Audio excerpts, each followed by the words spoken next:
we used to have this routine on Saturday night. I remember as a kid, I wanted to be a baker.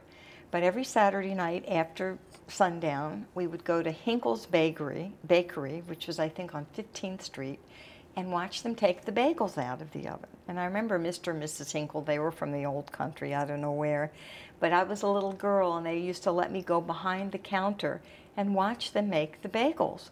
And they would dip it in the water, and they would put it on the tray. I mean, believe me, Einstein Bagels does not do that, but this was the authentic thing.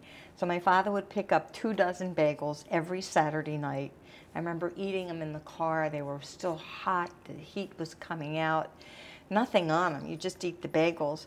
We would drive to my Aunt Gertie's and my Uncle Louie's, because they didn't live far, and we'd drop off bagels with them. Then we would go by my grandmother's, my mother's, and we'd drop off some bagels for her. And by the time I got home, I'd probably eaten already 3 of them. And that's why I was a roly-poly kid. But, you know, it was just, I don't know, I don't ever know what happened to Hinkle's, because they closed, obviously, everything in D.C. But it was terrific. That was our Saturday night routine after Shabbos.